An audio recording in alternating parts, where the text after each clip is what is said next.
Hello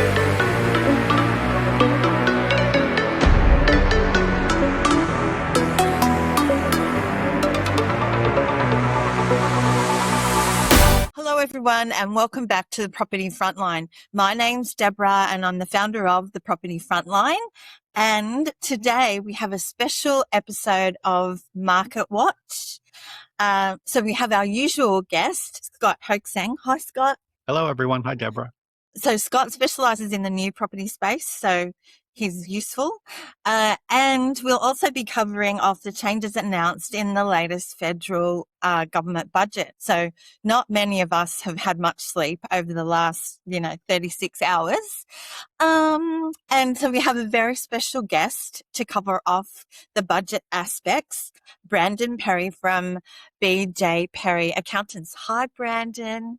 Hi, Debra. Hello, everyone. Thanks so much for joining us today. I know you're super busy. Right. So in this episode, we'll be doing what we normally do, and we will review the property market performance up until the 30th of April, 2026. But like those numbers now, not actually very useful, but we'll review them anyway. And of course, we draw our data from reliable sources of Cotality, SQM Research, and PropTrack. And yes, in every episode of the Market Watch, we cover a special aspect of property, and today's In Focus session is the changes that were announced in the federal budget and then the ramifications from that. So it's a very exciting topic. Here we are for Market Watch. So as usual, we draw our data from three main sources of Cotality, PropTrack, and SQM Research. Now, Scott, can you take us through the Australian property market performance to the 30th of April 2026 and cover off Sydney, Melbourne, Brisbane, and Adelaide? Thanks. Sure, Debra. Thanks for that handover. We're going to jump into our monthly price growth stats here. Starting with Sydney, we are down across the board from all three data sources. Cotality was down 0.7%, PropTrack 0.6%, and the SQM asking price data down 1.1%. Broad segments of Sydney are in decline, but there are pockets sort of that are still doing well as well. Down to Melbourne, a little bit more of a fall there, down 0.8% in the Cotality data. PropTrack's at minus 0.4. SQM has the market about flat in asking price data. But I think those two markets kind of stand out as the ones being impacted most by interest rates at the moment. Shifting over to Brisbane, another solid month, 1.2% of growth from Cotality. PropTrack closer to flat, and SQM starting to show a decline there in its asking price data, down 1.5%. Adelaide up 1%. We love the city of churches, don't we?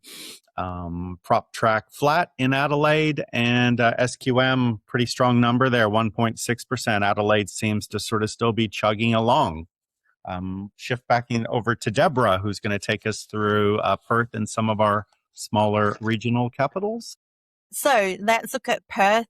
So Perth's still really knocking the lights out, an increase of 2.1%. PropTrack diversity in reporting has Perth going up by just 0.1%, and SQM asking prices has asking prices going up by 1%. Hobart Cotality says up by 0.1%, PropTrack up by 0.5%, and SQM up by 1.6%. Very small market once again, so any slight changes will have a big effect. But anyway, no commentary on people who are buying in Hobart. So in Darwin, Cotality reporting in April, activity went up by 1.1%. PropTrack just 0.1%. Where are they cutting off these numbers that make such a difference? And then SQM, Darwin asking prices down by 1.1%. Sorry, down by 1%. Anyway, then Canberra, totality backwards by 0.1%. PropTrack finally agreeing, down by 0.1%, but SQM really dipping in asking prices, down by 2.6%. Maybe the rumor about the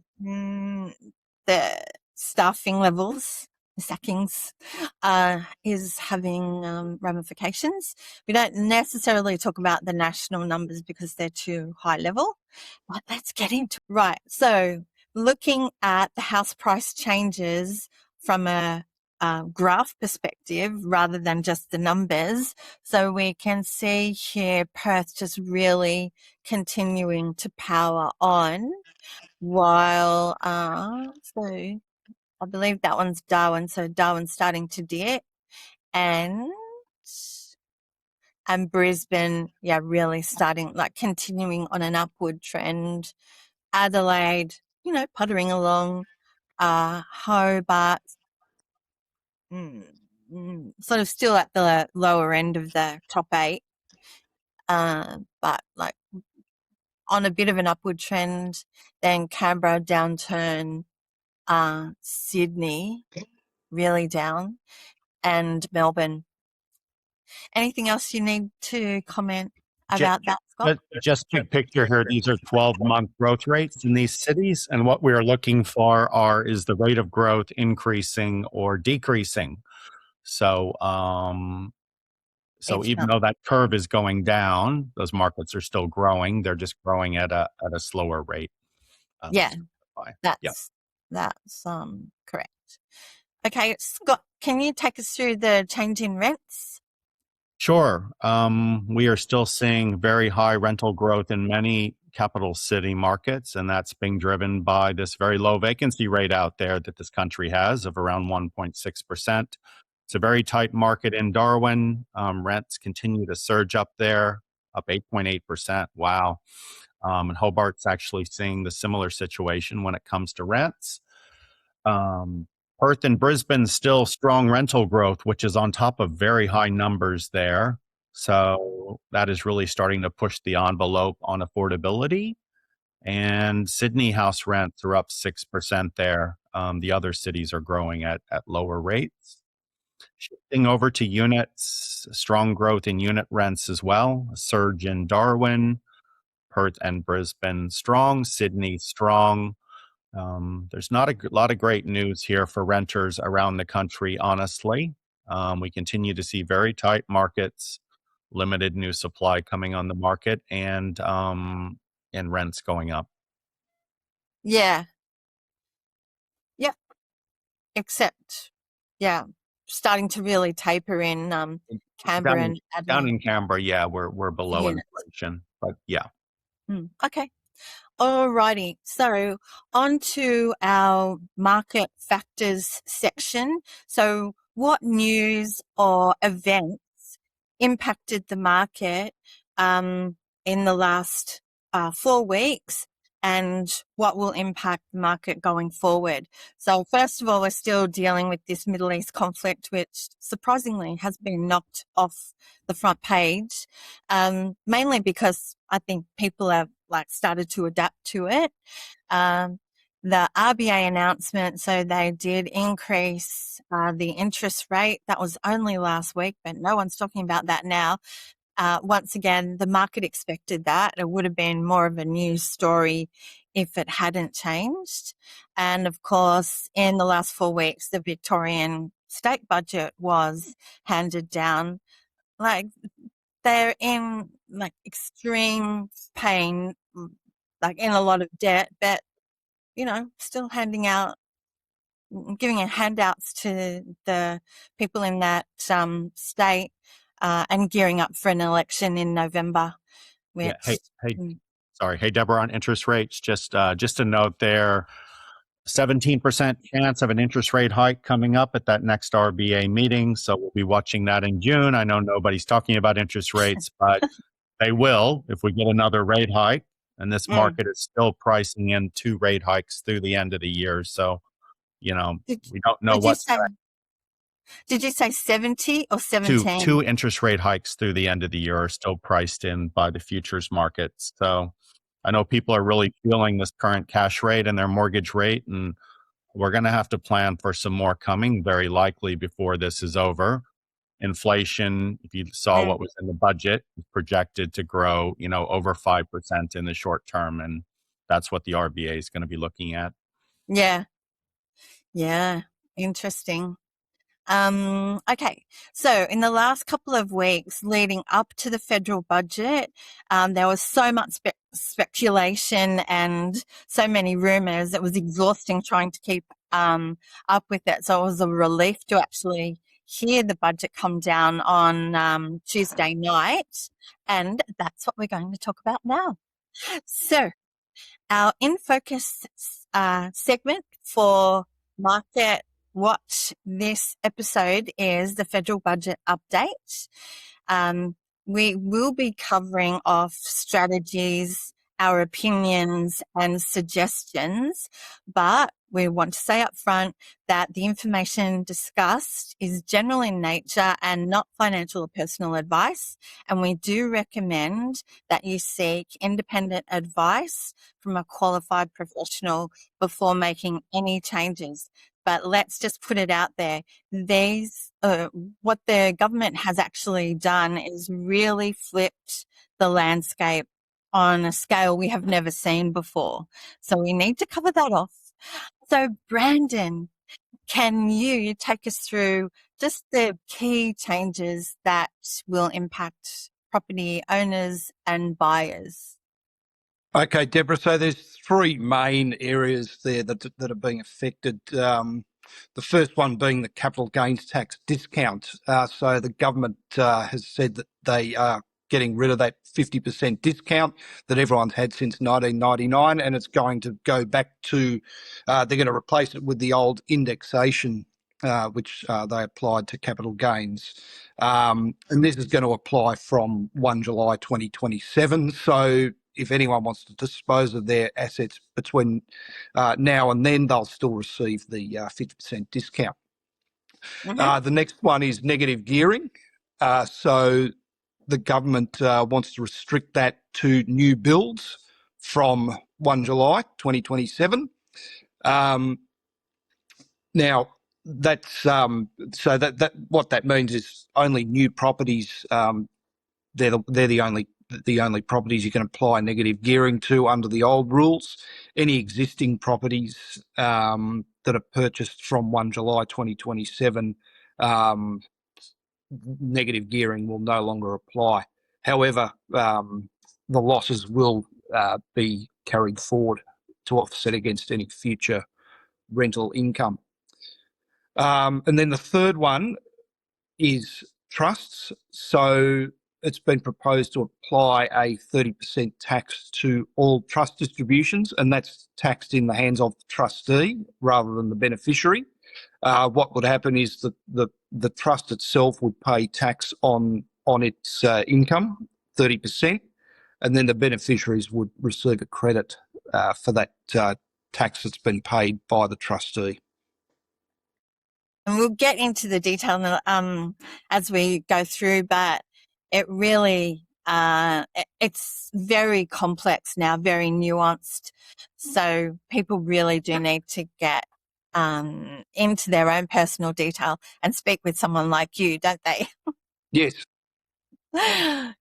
Okay. Deborah, just one more thing there. The time 7:30 p.m. May 12th will go down in history. That will be in the history books as the switchover point, the exact minute when the budget speech began, I believe. And from that point, the rules were in place. So if you had happened to have purchased an investment property the day before that was existing, you got the benefit of the negative gearing.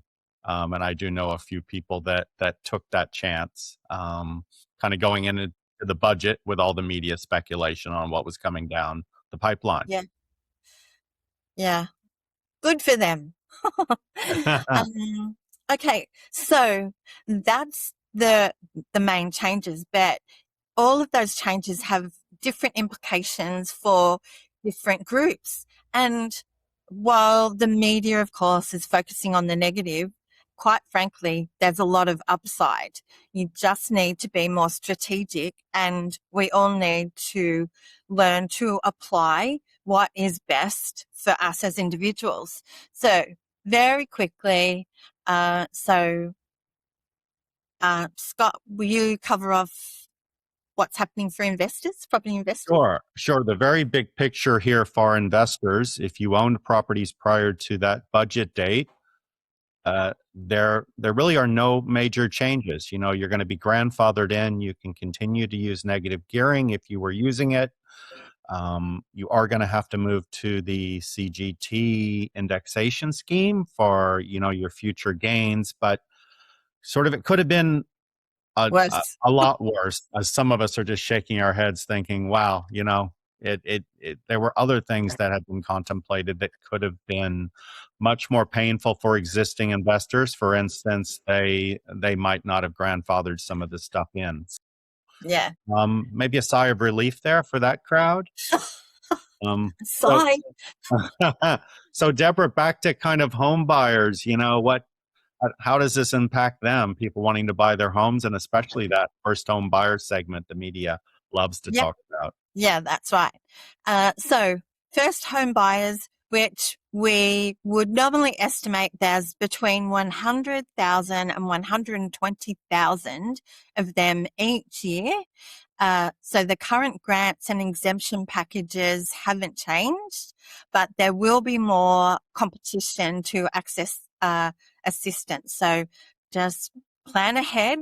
There will be less investors competing for properties that would normally be negative cash flow. So there should be an easing, but we have to see how it plays out. For home buyers, could be relaxed pricing for the next 2 years. So if you were thinking, oh, I might buy in someplace like Sydney or Perth, and you were planning for prices to continually increase, I would be planning for more of a flat line. And in some suburbs, there will be significant dips. When I say significant, 5 to 10%.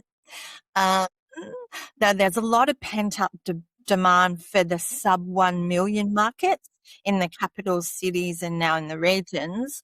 So we'll expect to still see those. So suburbs that might normally have a median of, say, 600,000, they're still hot. But, there's swings and roundabouts, as we'll talk about when we get into strategies. So upgraders, so if you've bought, say, a unit when you first got married or as your first home as a single person and you were planning to trade up, so when you trade up, it's likely to be cheaper for you, but we'll talk about whether it's better for you to actually keep that first home or not. Anyway, so if you were thinking of selling and upgrading, you might have an easier time of it. So if you're a downsizer and were originally planning to sell the big family home in Sydney, put some in super, and then buy on the Gold Coast, you might want to have a talk to your accountant, because it might be better for you to actually keep it. You might plan to keep those properties and live on the rent until it's time to, unplug. But anyway, right. And so, Scott, can you cover up this next lot of groups that will be implicated from the budget changes? Sure. Just a few niche groups we'll run through, and I'll you over to Brandon here when we need a little bit of extra accounting help. For those renovation flippers out there, that these people are typically operating through companies today and taking advantage of the benefits through those structures. So there really are no major effects for people using those companies, and probably more people are actually going to be looking at using companies going forward. So full steam ahead, I guess, for the flippers. for future purchasers, this is just a warning to watch out for indexation, the way that it's going to work, and how your tax is calculated. There may be some people out there that have made very large gains on their properties in the past, and that indexation measure could actually cause you to pay more tax on some of that gain, depending on how it is calculated. So, worthy of a discussion with your accountant. Brandon, for people with discretionary trusts, what's kind of happening there? So with trusts, if with taxpayer beneficiaries who are in the 30% or above tax bracket, it's not really going to mean they're going to be paying more taxes. It's just a different way of paying the tax. However, where you've got beneficiaries who are, let's say, a child of the business owner who operates their business through a trust or an investment trust, making distributions to that university-aged child who might not have much other taxable income, then that's when it may, it's going to affect them a little bit by having to pay the higher tax, because usually they're paying tax at a lower rate than 30%. Yeah. So tax increase is coming on those who have taken advantage of this structure, let's say, in the past. Yes. I think a lot of property people, I am actually hearing quite a lot about this online. There are obviously going to be people impacted from this, and you can look at the revenue raised, and it is actually quite significant, even more than the money that's raised from the other two changes, honestly. The gold star? How about self-managed super? Yeah. How about self-managed super funds, Brandon? What are your thoughts there? Yeah, so there's been no mention of self-managed super funds, so we can assume that that's just going to continue the way it is. So we may see some more property investment through self-managed super funds, given that they've got a concessional rate of tax at 15%, and then they receive a discount of currently 1/3. So effectively, they're paying tax at 10% on any capital gains. So yeah, there was no mention in the budget the other night of changing anything self-managed super funds, capital gains and negative gearing as well. So we can only assume that that's just going to continue going forward. Yeah, interesting. Yeah, it sounds like maybe a few more of those people looking at existing properties there. It's kind of I think the implication there. Our final segment are rentvestors out there, and Debra and I deal with a lot of these people every day. And I think sort of our suggestions there from what we see are you've got to be thinking about pivoting, at least the possibility of changing your strategy to buy something locally that you can live in, with the higher taxes and some of the changes that are occurring. It is more difficult to implement this strategy. That comes with the caveat that there may be markets where there are still very high rents. And even if you can't negatively gear a loss, a property with a very high rent may have a very small loss. So that may still be quite easy for you to hold if it's in a good capital growth area. It's just very important, I think, to run these scenarios with your kind of accountants and advisors now when you make these decisions, so you can understand all the tax implications. Debra, any further thoughts there for the rentvestors? Yeah, well, rentvestors, they eventually have to have a home to buy in. And, as long as they're doing their numbers right, they might be able to buy a home in their almost desired area. And so even if they have to sell something to actually be able to buy into, back into Sydney, it could be a time to actually utilize that approach of buying your home, Yes. because you can still, and this is not advice, but you can, like, your home is still protected from, any major capital gains tax. So Yeah, so potentially pull the purchase forward, and if that means you're going to be buying something smaller, maybe think about it. yeah, it's all about the numbers. Yeah. Right, what to do now? So, Scott, do you want to take over from here? Sure. Sort of digesting all of this, I think we would all recommend that you don't rush into any actions. It is time to sit down and review your position, recalibrate with what these changes mean to you. And for me, that means reviewing my entire portfolio, probably scheduling a meeting with my accountant to run through all of it and my current plan with them.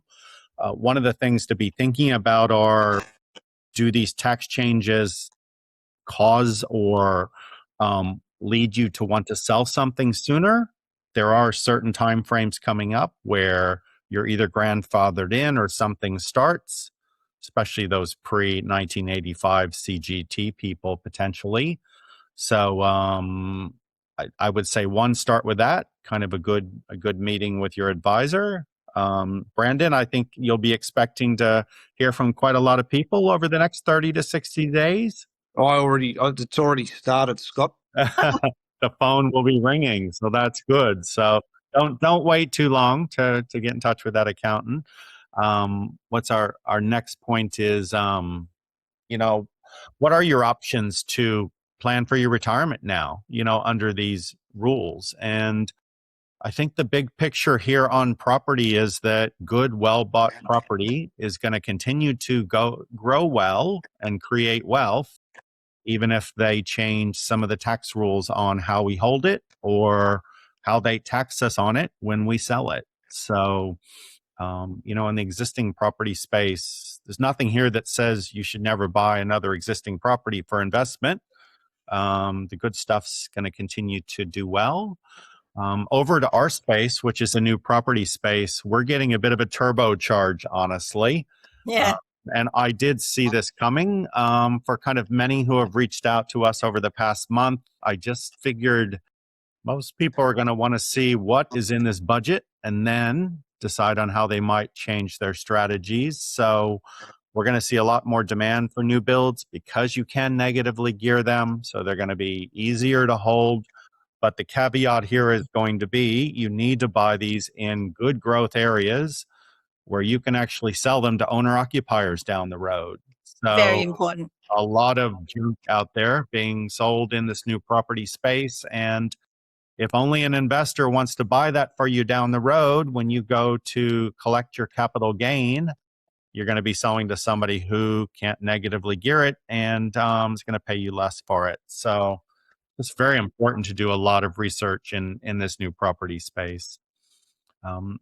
What do you think first home buyers should do now, Deborah? It's sort of Okay. somebody So, wants to buy in Sydney, for let's say up to $1 million. yeah. So if you're a first home buyer who was going to rentvest, maybe it's time for a bit of a pause. So if you're approved for sub 1 million, maybe just double check that you can buy what might not be your perfect first home, but it's still something that you can live in and eventually trade up, because it will be a little bit more challenging to buy in areas that are really fast movers that where you can't negative gear. So you don't want to be buying something where you can't negatively gear. Then consider, holding it, minor renovations, and then sell to afford a larger property, which is the way we all used to do it in the old days. Yeah, maybe somebody there can stretch from a unit up to a townhouse in a middle ring suburb too. Yeah, Trying to exactly. get that halfway point toward a house because prices have come back a little bit. Yeah, and they also might want to wait for 12 months because if prices do relax, you could be able to get in. Right. So what to watch out for with any change, even before the budget, we all needed to be mindful of falling victim to scammers and traps. But since the new budget has come down, the new property scammers will be really active. They've really just put the bad industry players back in business. So be extremely careful that you deal with people who've got a really good track record. Someone like Scott, who's been in the area for 12 years or so. You've also got to check the developers, and as Scott would say over and over again, scrutinise the cash projections. There's also been lots of talk that commercial property might be a way for people to go, but it is very complex. So, think through the entire approach. All right, and so we're starting to wrap up now. So views on budget impacts. So what do we think will happen with property prices? So over the next 2 years, we would expect the major capitals to relax in more of the more expensive locations, but good family-based regionals will strengthen. Just once again, make sure that if you are buying in regions that they are expanding based on the type of buyers that are going to buy and stay. So families, not people who are raiding the area. Lending, Scott, do you want Sure. to? Look, for lenders, obviously, lending is getting tougher. Interest rates are rising, so we're being able to borrow less. Now we've got one additional factor here, which is that loss of negative gearing on those existing properties is going to flow through those bank servicing calculators, and that's going to reduce the amount of money you can borrow as well. So just very important to have a good finance broker who's sort of your partner here, and can give you good advice and navigate through these changes. And if there is a short-term window to move quickly, take advantage of it. Yeah. Okay. And I think the banks are going to be very conservative about the valuations. So you're going to have to be very tight on making sure that you don't pay too much for anything that you buy, whether it's a home or an investment. The next point, will they roll it back? This is absolutely something that we all need to think about.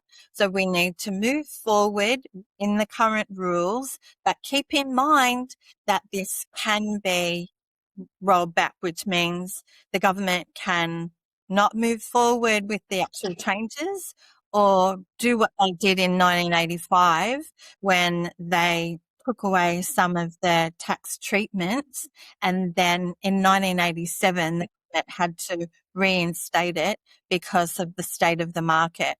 So just be mindful that things could change. So tread a very considered path. This is really the next point is commentary from my perspective. I think Labor was backed into a corner, so actually had to, give this a go. But yeah, once again, I just don't know. I'm not confident that it's going to come in and stay in, but that's just my view. And Scott, will the changes really help first-time buyers, do you think? Yeah, I guess we can look at the numbers in the budget, and they're saying 75,000 additional first home buyers will end up buying houses, That's potentially over lots of 10 years. investors. It's over 10 years, and for 100,000 first home buyers a year buying in, it's a pretty small percentage. And that is also due to the grandfathering and other things they did to attempt not to disrupt the market that much. So, some of us are viewing these changes a little bit more as a message, let's say, out to their voters than anything that is significant in the short term. And maybe I'll end on this last point here for just everyone out there. For parents with kids, just there's a little bit of this sort of feels to me like helping our kids to have a slightly better chance at buying a home in a capital city. I know people are going to be impacted by the tax changes, and certain people are going to feel some negative effects here, but the positivity is your kids may have a better shot, at buying a home in a more expensive capital city. I think we'll sort of see how that unfolds over time. Yeah. Okay, right. So wrapping up then, so tips, as always, watch out for misleading data, use trusted sources, always conduct the financial pros and cons, much more important now than ever before, and use criteria that's tailored to your specific requirements. So what's right for someone else might not be right for you. So always get advice for your specific situation. So reach out to any of us if you want more information. The contact details will be in the description. So you can find Brandon at BJ Perry Accounting, and we'll have his appropriate email address where you can contact him. And Scott, you can find him on Facebook, Scott the Property Coach. He will be busy though, so also start to get in line for him. And from our perspective, from the Property Frontline, we'll be running our regular workshop called the Property Smart Start. We'll be running that again on the 26th and the 27th of May. And this is for people who have been trying to buy, but they keep missing out, or people who are really just trying to get a really good property buying map for what to buy and where to buy it in the coming months. Details will be in the description box below. Okay, so time for us to say goodbye. Wow, what a radical episode. But once again, thanks so much, Brandon, for joining us. No, thank you for squeezing us in, Brandon. I know it's very busy. Yeah, thank you. Okay, and so that's it from us, and we'll see you next time. Goodbye, everyone.